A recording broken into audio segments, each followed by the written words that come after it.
Hey, how's it going everyone? It's Evil the Monkey here, and today we gotta talk about the dev live that just happened. They released a lot of cool information in there. They talked about buffs that are happening in this patch, the one with the Viessa rework. I was surprised Harris is getting buffed. And they also talked about a lot of stuff that's happening in the future with some of the future game modes, such as the Colossi stuff. They also talked about some of the future plans they have. They announced an endless mode that they're going to do in Season 4. And then, of course, they talked about the Onslaught mode that's just about to come out this patch that we're going to get in beta. In fact, let's just go ahead and start talking about that right now, since I'm sure that's the thing most people are interested about. Now, for Onslaught, we actually got a lot of cool information here, including some gameplay shown, as you guys can see on the screen there. One of the cooler pieces of information we got was there will be difficulty settings for this, which, as you go up in difficulty, will increase your rewards. Now, they only showed difficulties 1, 2, and 3, but it also kind of sounds like we might get more later on. And it's kind of hard to reference how difficult these actually are. The gameplay on the screen is only difficulty 2, but it's hard to determine since the devs are playing it and they're using their builds. And as we've seen in previous things, usually the gameplay you see in the dev stream is not a good indication of the difficulty, since often enough the builds are kind of unoptimized that they used. So we'll have to see when this actually comes out. Once again, this is only difficulty 2 being shown. I'm not sure what the jump in difficulty from 2 to 3 will actually be, but it is cool that we'll be getting higher difficulties. I'm hoping they continuously add more difficulties since it's supposed to be an endgame. I'd like to see one where players really struggle. They also did make a comment on the difficulty that this is supposed to be a cooperative mode. They said this will be more balanced around having multiple people playing instead of having solo play. So it sounds like they really want to force the co-op aspect of this, which I kind of like since this is supposed to be a cooperative game. But once again, we'll have to see how it actually feels for solo play, if it's too hard or whatnot, or if it's still doable, or if it's just a time-based thing, if it's super efficient to do cooperative because of time. Once again, we'll see when it actually comes out in a couple days. There was also another cool thing they really announced, this cool mechanic, and this was the ability selection. So you guys probably saw some cards appear on the screen. So you get the choice to select an ability at waves 1, 4, and 7. And these are just buffs that you get. They didn't really go into depth of what these buffs do, but you guys can kind of just see from the cards there, there's some random buffs. They give a nice variety. There'll apparently be 24 cards in total. And you can re-roll the 3 that appear on your screen initially. They also said more cards will be coming out in the future. In fact, more will be coming out when this gets out of beta next month. But this will be kind of a cool thing, add some variety to each run, have like a little bit of a roguelite element. I really do enjoy that, since you really do want variety if you're going to be grinding something, a couple hundred times over. Another cool thing they did announce was on top of this, well, actually we knew about this before, but you get turrets, but we got more information about them. So you'll have multiple turrets you can summon. They'll have little emplacements on the ground that you guys probably saw there. You can upgrade them, I believe, from 1 to 3, they stated. And they'll just kind of help with defense. This is kind of similar to the difficulty thing. I don't know how helpful these will actually be. It seems like they want them to be an important aspect of this. But without actually playing it, it's kind of to determine how good they'll be. The one nice thing was it looks like there's also a wall that you can spawn in. That'll help with defense. This is actually kind of cool since your objective here is to defend something against a wave. And you'll also get the currency to use all this stuff as you play the mode. It seems like it's just like currency you get from killing enemies, and then you just use that to some of the turrets. Also, speaking of enemies, we did get some new information on enemies here. So they announced a few new ones. There will be a new variant of normal enemies called corrupted enemies. They didn't really talk about what these do, but they're kind of just a reskin of looks like normal enemies. But outside of that, we got 3 entirely new enemies that all look like they have new mechanics. They're spawning in. You can't really tell what they do once again because we only saw them in the gameplay. They didn't go in depth with what they do. But from what we were able to see here, they do look like they have new mechanics, which I always appreciate. And hopefully they'll be fun to fight. And then also it looks like eventually you'll have bosses spawn in some of these waves. I know wave 10 you do have a Colossi spawn. It looks like beyond that you'll just have random bosses spawn these waves. I think this mode looks like a lot of fun. You'll also shift maps every 3 waves. We only saw the first and second map, we didn't see the third one. But yeah, this looks like a lot of fun. I'm excited a lot for this. Uh, Also, a quick note, this is in beta, so they did say it will have changes as time goes on. They will take a lot of feedback related to this. And to that point, there will be an in-game survey. I know that's something a lot of people really wanted, was in-game surveys. And yes, there will be an in-game survey for this for you guys to give your direct feedback to the devs. So if you want to give your feedback, make sure to fill out that in-game form. It should be somewhere in there. They didn't say how you'll actually fill it out. I'm sure it'll be in the patch notes, though, to tell you how to do it. And of course, Onslaught wasn't the only game mode they talked about. They also went to stuff about Colossi, with the first being that the next Abyssal will be Stormhanger. That'll be coming up this next patch, which has really good skins. In fact, I personally think Stormhanger has some of the best Abyssal skins in the game. So if you did miss those, don't forget to grind those out, because they look amazing. Also, any character that wasn't available when Stormhanger was out will now have a Stormhanger skin, which would be characters like Dia. They also did talk a little bit about the Extreme Colossi mode. It will have, it sounds like, different levels to it, as I described before. They've already gone into this with previous dev sessions, but basically you'll be able to set the difficulty yourself. And it sounds like it's coming out in July. They also wanted to talk about how this will affect things like Abyssal mode and the current Colossi modes of normal and hard mode. It sounds like what they want to do is streamline all that into kind of one condensed mode. They kind of talked about this really weirdly, so the details are kind of blurry here. But basically it sounds like we won't have any rotating Abyssal Colossi. It sounds like it might be permanent now. Once again, they kind of only lightly touched about it, and it was very weird how they went into this. But basically all those will be condensed into one mode, and Abyssals will no longer be rotating come July when Extreme Colossi mode comes out, from what they were saying in the dev stream. Once again, they described this very weirdly, so we'll get more information in a future dev stream about this, which will have more concrete details and hopefully a better explanation on this. And with that being the last of the major information about the game modes, let's go and get into the buffs we talked about earlier in the video, starting off with the Viessa, who is the main focus of this patch. I'm sure the one everyone's really interested about. Now, they went a little bit in depth about kind of their logic behind Viessa's rework. They said this was going to be more of a, I guess, minor rework is the way I want to describe it from what they were saying. They want to keep her identity and just kind of mainly build upon what's there. So they're keeping her as a small AoE high damage character, which is fine. And they specifically said they are not fixing the range issue. Once again, I think this is fine as long as they really ramp up her scaling, since there's a lot of very high damage characters like Dia. So if they want her to be a small AoE character, they really need to have be high damage, since Dia is a high damage, high AoE character. So we'll see how this goes. Now, unfortunately, they didn't show gameplay for every one of her new reworked transient modules. In fact, a lot of the gameplay shown was in the Onslaught that we saw earlier. But we'll just kind of rapid fire through these, since in the dev video they also did rapid fire through these. So once again, they didn't show much gameplay and they didn't go too in depth with all these. But starting off with Glacial Mod, they reworked this to now throw out a slow AoE projectiles that pierce. I don't know how great this is going to be. This is the one that was shown in the Onslaught video gameplay. I don't know how great this will be, since having it be slow might not be the greatest, but it does look like it does decent AoE damage at a consistent damage tick value. So this might be good. We'll have to see when it comes out. Then we have Hyperthermia mod, got reworked to be a single target one. It sounds like it'll be pretty much the boss killing mod for Viessa. And this seems fine, except it seems like it's a scaling damage one. And most of the time we go into boss fights and one-shot them with a lot of characters. But a scaling one might be really good in future in-game modes if the content really is as difficult as things like the Colossi modes they've been talking about are going to be. So maybe this will be good. I don't think it'll be great right now, though, is the issue. But I feel like maybe this will get better as we get more in-game. Then talked about Cold Bloodiness mod.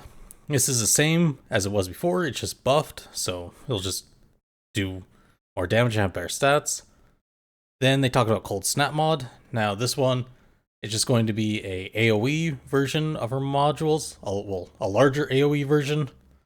So it seems like it just increases its range.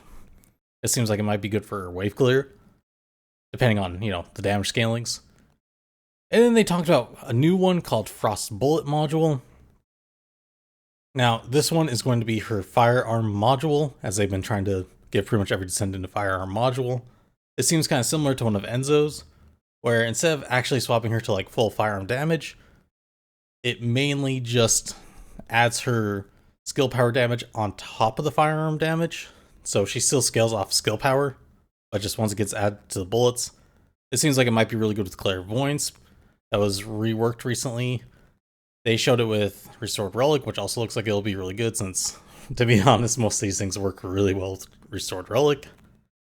And then the last one they talked about was Absolute Zero, which, similar to Cold Bloodedness, this one's not getting any kind of rework, it's just getting increased stats. So a lot of these kind of look cool, and I'm excited for this, since Viessa is actually my second built character in the game. So I think this will be a lot of fun. I'm still not fully certain on, once again, how good these are going to be. Some of them look really good. Some of them look kind of mid. So, but we'll see in a couple days when the patch comes out. Now, Viessa won't actually be the only Descendant getting a buff this patch. Harris is also going to receive some massive buffs. Now, unlike Viessa, he's not going to get any kind of rework. It sounds like all they're doing is just buffing a whole bunch of her stats. They didn't go really too in depth into this. They kind of like lightly touched upon it a little bit. But they said she's underperforming, so they really want to have her be another character that gets a large amount of buffs this patch. So look forward to that one. And then also, another small note here. Ines was supposed to get a new transient module, but that will be delayed by a month. They said they wanted to focus most of their dev time on other things, such as Onslaught mode. So, unfortunately, because of that, Inez's new transient modules will get postponed until next month, in May. They said they are still coming out, they're just not going to come out in this April update, so that they can focus on other things. And beyond these three characters, there's also several other buffs coming out. They said they're changing and increasing a lot of the Descendants' base HP and shields for a lot of characters. They said this is mainly to increase survivability for a lot of characters who normally can't build much survivability in their kits. And this is mainly to help characters in the new endgame modes that are coming out over the next few months, so that they'll be able to survive a lot better. And then also, beyond that, a lot of synchronization values for ancestor modules will also be getting increased. I'll go up there on the screen there, you guys can see there's a lot of characters. Now, there's a lot of these that are insane increases, where they're just getting a massive buff. So expect these characters' ancestor modules to be insanely good now. Except for Jaber. I think Jaber will still probably be, unfortunately, bottom of the barrel. Now, on top of these sync values changing, there's also another change that's kind of across all Descendants, and that has to do with the Arche tuning tree. So they announced a few changes here, also with the mutant cells as well, because that is part of, Arche tree. The first big change is it looks like you will get more pages here. They said it increases to 5 now, so now you get from, instead of having those base 3, you get 5, which is really good. It's something I always wanted, since you're kind of limited on builds if you only got 3 pages, so 5 will actually help a lot with doing multiple builds on a character, especially if they're adding more transient modules to a lot of Descendants as they've been doing. This will be just really nice. For the mutant cells, they also announced something really cool. You will no longer have to grind for mutant cells. Instead of having to, go use, a mutant cell chest or box or whatever you want to call it. Instead, you just, now when you hit the mutant cell node on the tree, you can just select from a list. So you no longer will have your mutant cells, those won't be deleted from your inventory. My only complaint there is I wish they would give players who have grinded out mutant cells some kind of compensation, since it does kind of just feel like you've wasted your time. Since your mutant cells will just kind of disappear from your inventory. I don't know if it should be gold, Cooper, super cooling, something. Just like something as like, hey, you grinded out a lot, here's a little something since we're getting rid of mutant cells. They've done this before with other items, and they haven't given any compensation. I think that's something they should do, but that's just my personal opinion. Let me know what you guys think in the comments down below. You guys think they should also give something back or not? And then there's one other big change coming to your arcade tree. So as I'm sure many people have played characters like Dia, Clay, characters like that, and you go through your arcade tree and then you just have to hit those MP nodes because, well, you really want to get to the upper part of the tree. They are now changing that. So characters who can't use certain stats are now getting custom arcade trees where those nodes that they can't use those stats of will be replaced. So for example, a character who can't use MP will now have those replaced with something else. They didn't fully specify what those things will be. I'm assuming it'll be skill nodes, like skill power nodes, but they didn't specify. We'll see that in this coming patch. And this is the first wave, and the first 5 characters they're doing this with is Glay, Dia, Harris, Keelan, and Kyle. They said once again this is the first wave, so we can assume in the future there will be more characters who get their custom arcade trees. They didn't say if every character in the game is going to eventually get their own custom ones. I'm assuming not. They said this is only just to fix it so that you don't have to get dead stats on a character. Once again, like MP on a character like Dia. That was the example they used. Now, Descendants weren't the only thing that was buffed. We also got some weapon buffs as well, as we usually do with every month. Now, there were 3 different weapons buffed here. We had Sigvor's Proof, Exterminator, and Piercing Light all buffed here. With Sigvor's Proof, they said they wanted to keep the mechanic the same. They just wanted to make it more convenient to use. So they improved the explosion mechanic for your sticky grenades, and improved some of its stats a little bit. Similarly with Exterminator, they didn't really change anything. They just made so the lock-on mechanic happens faster, so you can target those enemies a little bit quicker, and are probably going to improve some stats on it as well. Piercing Light, though, did get a slight rework. Now, when you hit an enemy, it gives a little mark, and if you shoot that mark, the shot then pierces through the enemy. It also looks like it causes a little explosion. That's at least what visually it looks like. I could be wrong on that. Once again, that's just visually what it looks like. They said the shot will pierce if you hit the mark on the target. That means you'll actually have to shoot twice on a target. I don't know how great this will be, since ideally a sniper kind of one-shots a lot of enemies. So I don't think this will work out quite super well. But we'll see when the gun actually comes out. It just seems a little awkward for that to be on the sniper rifle. Then they also did chat about one other thing with weapons. They talked about transient weapons and kind of went into why they're still buffing ultimate weapons here. They said they view ultimate weapons will still have a place in the game after transient weapons come out, and people don't know what transient weapons are. Those will be the next tier of weapons that come out with endgame mode. These will be the kind of random world weapons. But they said the idea of ultimate weapons then will be kind of like the starting point. You kind of want to grind one of those out to help you grind out transient weapons in the endgame. I don't know how actually required ultimate weapons will be to grind out transient weapons in the future. But that's kind of what they're viewing it as, is it'll kind of be the stepping stone. You start off with, rare weapons, or common weapons, rare weapons, then you grind out some ultimate weapons. And then eventually after you grind out some ultimate weapons, those will help you grind out transient weapons. This is kind of the loop they're envisioning for, it sounds like, newer players. And for everyone else once transient weapons comes out, is that we'll be using our ultimate weapons just to get those initial transient weapons, and then those transient weapons will effectively replace ultimate weapons. Once again, this is their idea of how it's going to go. I don't fully think that's how it's going to go. I think players won't really need to grind out ultimate weapons to get transient weapons. But once again, we'll see when transient weapons actually come out. I think it'll only really matter though on a few characters such as like Ajax, Serena, and Clay. And on top of these character buffs and weapon buffs, we're also getting 2 new trigger modules, with the first one being firearm cooling. This one is basically just built for Viessa's new module that lets her do firearm damage, well, skill power on top of firearm damage. It's pretty much just built exactly for her. Although not sure how useful this one will actually be. We'll have to see when, the reworked Viessa actually comes out, since this one just seems to only give cooldown, which is a very important stat, but I feel like you'd rather have damage if you can get the cooldown from modules. Once again, we'll see when that one comes out. The other one is called Gash, and this one works with global dots and toe abilities, or piercing projectiles. And they basically said this one's Nell.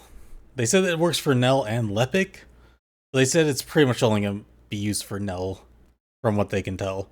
I'm assuming this is because they also know Lepik's just not in the best spot right now, and Nell's in just a much better spot. Now, the cool thing about this one is even though it is a continuous damage one, its damage interval is only 0.3 seconds to trigger it, so that's pretty fast. And it actually has decent scaling from what it looks like, and you can roll up to 100% trigger rate. So this one actually looks pretty good. I don't know if it'll replace Nell's current ones. We'll have to test it out when it actually comes out. And this patch will of course also include a lot of quality of life improvements. These ones are actually really good. I know a lot of these are things people have been requesting. The first one, which is really cool, is there's going to be a new search bar in the library, where if you just want to find anything in the library, you can just type it in there and it'll automatically bring you to that part of the library. You don't have to go like selecting through to the menus anymore. It simplifies it a lot. There's now going to be trade chat and all chat. I know this has been a really requested feature, especially trade chat. So that will be added into the game now. There will be new tabs for that. Then we're also going to have a game guide added to the journal. This is just something that you can use to look up a lot of mechanics in the game. It'll be useful, especially for a lot of newer players. And then finally, Ancestor Module drop rate for infiltration support will be increased from 5% to 10%, which is a pretty big increase. There's also a couple other minor quality of life changes, but these are the important ones that were listed. And now time for something I'm sure a lot of people are excited for, the skins that are coming out for the next month. So we're getting 2 skin lines and 1 common skin, with the first ones these being the Diva skin line. Now these look really good, and the characters that are getting them are Viessa, Ines, Serena, Bunny, and Nell. Personally, I really like the Viessa one and the Ines one. I think these ones turned out amazing. I'll probably pick those ones up immediately. But let me know which one you guys are excited for most down in the comments below. I think all these turned out really well. Then they also announced the sports skins. Now, for the sports skins, unfortunately we didn't get really much information here. They said more information will be released to later. I'm assuming this will be in some kind of tweet or maybe a video. So, just look forward to that. And then the final one they announced is the Kitty common skin. As you guys can see right there, this will be used across all female descendants. And looks okay. They didn't talk too much about this one. They did show it off. There's not really much to talk about there, since it's used across all descendants. But yeah, these all look really good. I'm excited for them to come out. And as always, they showed off a lot of the events that we're getting over the next month. The first event they went over is a login event, as we always have one. And this one is for Viessa's cleaning services skin that you'll get at the end of that login event. And this is a pretty good one. I know a lot of people like the maid/cleaning services skins, so this will be a really good one to get. It's also just a free skin, and in all honesty, free skins are always nice.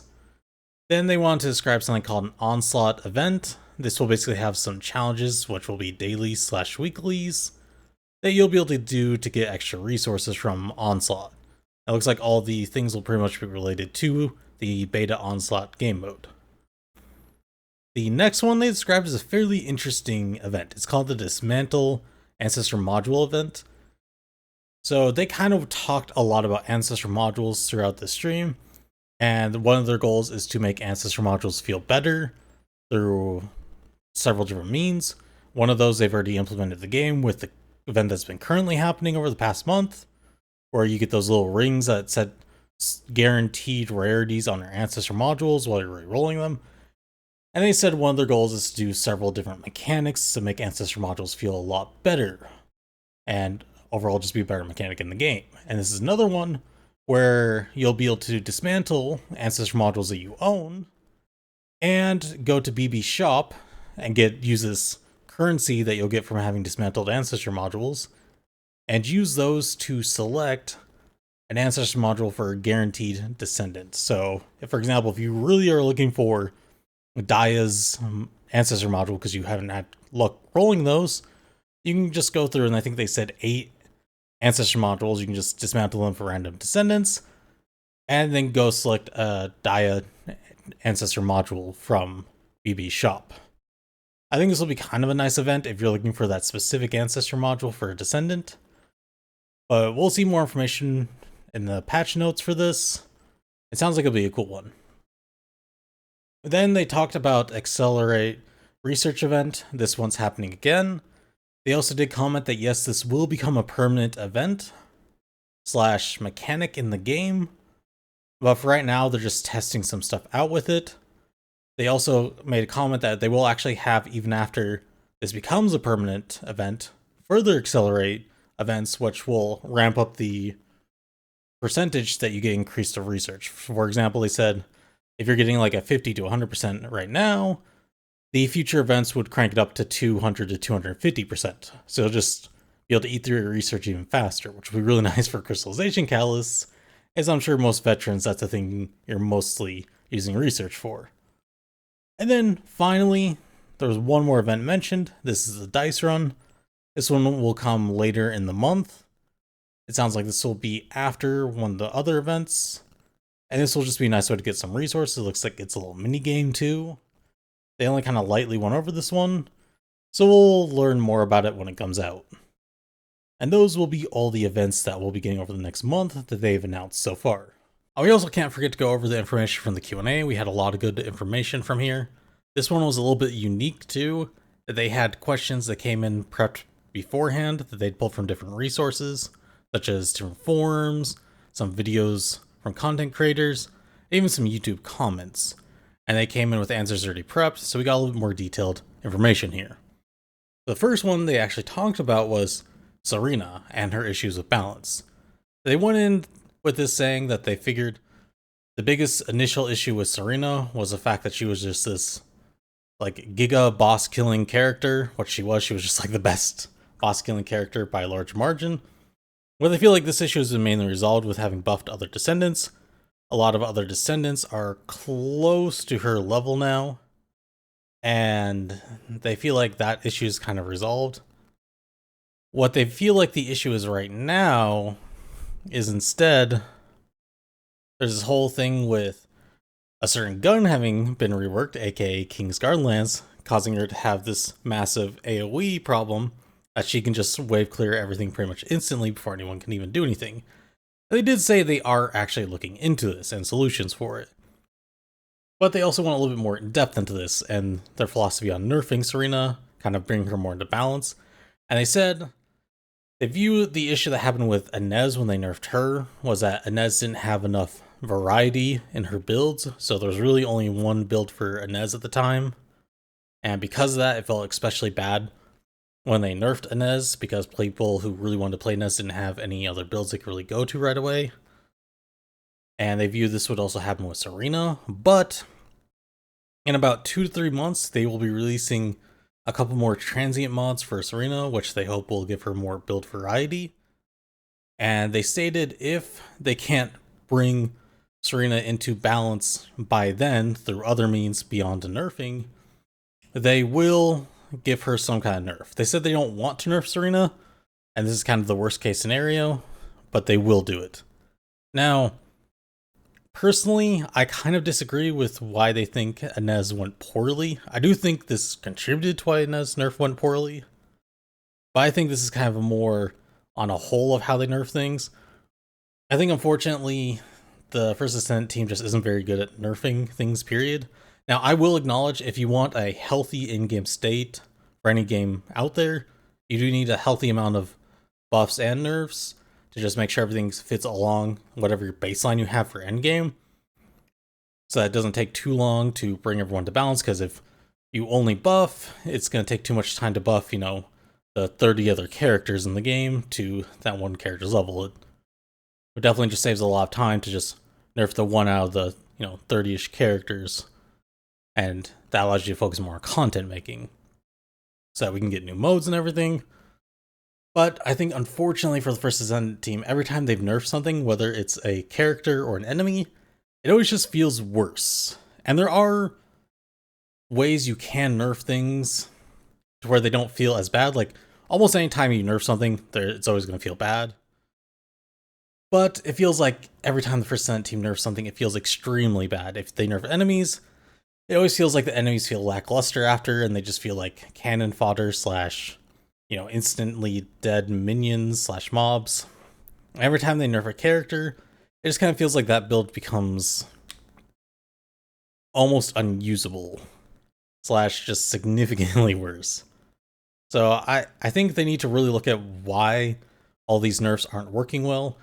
Maybe do some research on other games that do nerfs properly, or maybe hire someone from outside the team to kind of help them figure out how to do this more properly. I think this is once again more than a problem of just not having enough build variety for a character. I do think that actually did affect Ines a little bit with her nerfs, but like I said, I think there's more into that. Then after Serena, they went on to talk about hoverbike sections and dungeons, and the question was mainly, will there be hoverbike sections in every dungeon, since some of these don't really feel necessary, slash don't really add much to the dungeons. And Dev said they are actually looking into this, if like dungeons actually do need hoverbike sections, or they should just no longer be added to future dungeons. Personally, I kind of a mixed opinion of this, because I think a couple dungeons they actually do add a little bit to it, and then a couple of the other dungeons are just useless. I think one where it's actually really good is the latest dungeon, Legion Laboratory. I think having that little scenic part in the middle actually kind of adds a little bit to the dungeon. It's like a nice break from combat. It's fairly short too, so it doesn't really take too long to get through. And it's just nice and scenic. But then I think on other dungeons, like Underwater Base, it doesn't feel good. It just kind of feels like it ruins the flow and momentum. Like, you just get this long, empty area right before the boss fight. I just personally would rather be in the boss fight. But I don't think the answer is you'll have to remove them. I think you just need to add new mechanics that could help maybe make it feel better. For example, for the underwater dungeon, I think a cool thing would have been as if as soon as you get to the bike section, the door closes behind you, an explosion happens, causes some kind of structural damage, and the water just floods in behind you. And it's just like a race to the boss room to where you beat out the rushing water that's, chasing behind you. And then you get into the boss room, door slams shut, and you just hear the water like thud against the door. I think that could have been a really cool thing. And you could have just had the downside be if you get hit by the water that's like tidling in after you, you just lose life and respawn in the boss room. Because most players are going to have like, pretty much all your lives by the time you get to the boss room. I think this could have been a cool thing. I think there's other things they could do, like add some kind of interactivity. Maybe you have to race over certain buttons on the ground to open up the boss door. There's plenty of examples out there. I think one I really enjoyed recently was Stellar Blades, where they had this one where you're just racing on, I think it was your blade, and you just kind of went down this whole giant tunnel. I think there's a lot of ways to do this, so I don't think they really need to fully remove the hoverbike sections. I think they just need to look at them again and say, how can we make this more fun / interactive for the player?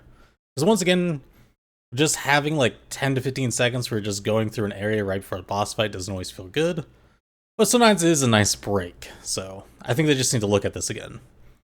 Then after this, they talked about idle motions. So this is a question a lot of people have asked before.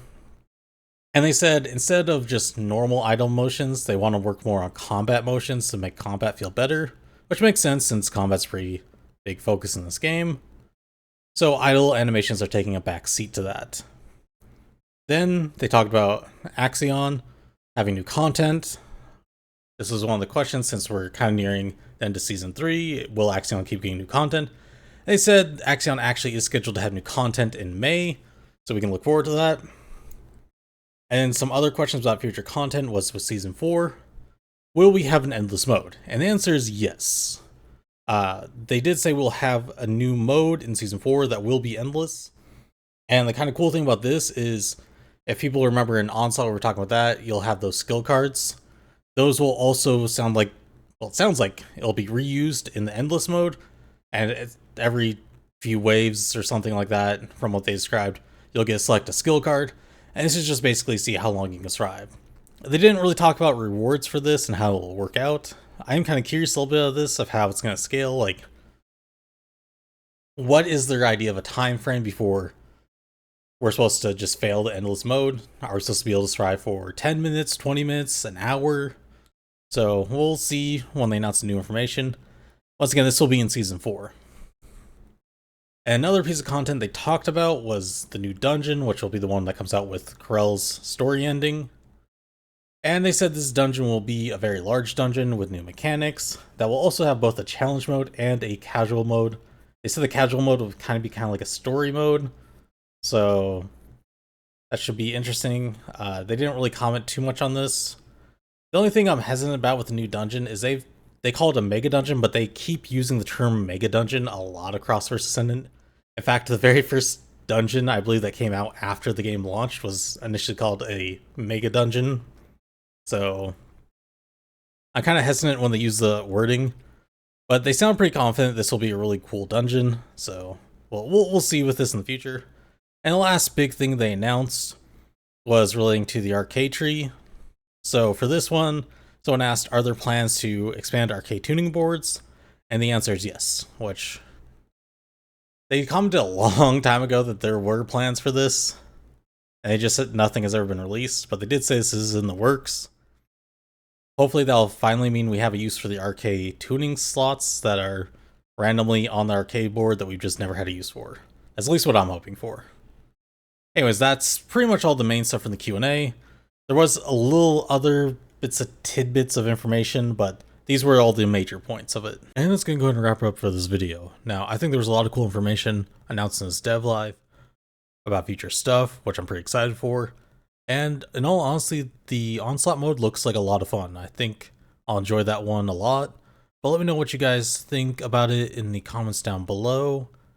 Do you guys think this information is cool? Did you think Onslaught looked fun? Are you looking forward to it? Let me know. Also, if you guys did enjoy the video, I'd appreciate you hitting that like button. And if you want to know when new videos are coming out, don't forget that subscribe button. Also, I stream most days on Twitch. I'll go ahead and throw up the information on the screen there. And once again, if you guys could hit that like button, I would really appreciate it. It helps the video get out to a lot more people.